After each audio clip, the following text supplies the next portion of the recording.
Bonjour à tous.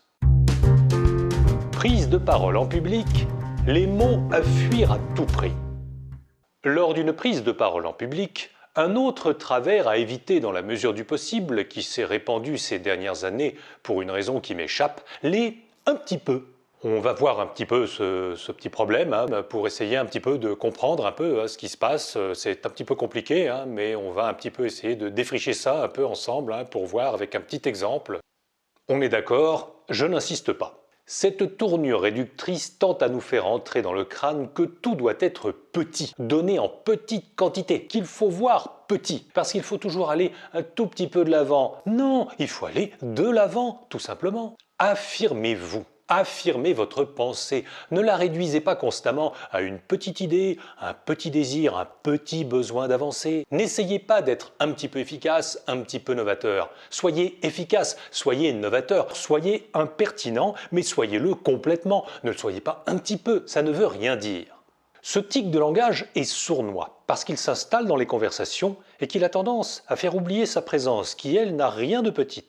Il m'arrive moi-même d'avoir un petit peu tendance à l'employer un petit peu trop dans mes petites interventions, alors que non, il m'arrive d'avoir tendance à l'employer beaucoup trop dans mes interventions. Alors qu'est-ce que je fais? Eh bien, je suis un petit peu vigilant. Non, je suis vigilant.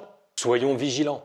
La langue française est précise, elle est merveilleusement riche, elle est pleine de nuances. Utilisons-les et cessons d'employer à toutes les sauces ces qualificatifs, surtout quand ils sont réducteurs. Car le mot influence la pensée ne serait-ce que par sa sonorité. Alors, petit à petit, un tout petit peu, nous finissons nous-mêmes par nous sentir devenir tout petits. C'est inutile. Comme le disait Golda Meir à l'un de ses conseillers, ne soyez pas si modeste, vous n'êtes pas exceptionnel à ce point. Voyez grand, pensez grand, et vous verrez que les adjectifs petits, les adverbes un petit peu retrouveront tout leur sens quand il s'agira pour vous de parler de petites quantités de produits, quelques millilitres, ou bien d'une petite invention parce qu'elle ne mesure que 3 microns de diamètre par exemple. Là, vous serez crédible parce que vous aurez fait comprendre la différence entre une grande quantité et une petite quantité. Ce qui n'est pas du tout pareil que de diminuer systématiquement sa pensée et son propos en les affublant de un peu, un petit projet, un petit peu novateur, un petit peu révolutionnaire. Non, on n'est pas un petit peu révolutionnaire, on est révolutionnaire ou on ne l'est pas. Et je confirme, et pas qu'un peu. On n'est pas un petit peu dangereux, on est dangereux ou on ne l'est pas. Je confirme également. Respectons la langue qui est la nôtre en utilisant les mots à bon escient. Respectons-nous en cessant de nous diminuer, de nous dévaloriser. Respectons les autres en leur rendant la place et la dimension qui est la leur. Voilà un petit peu... non.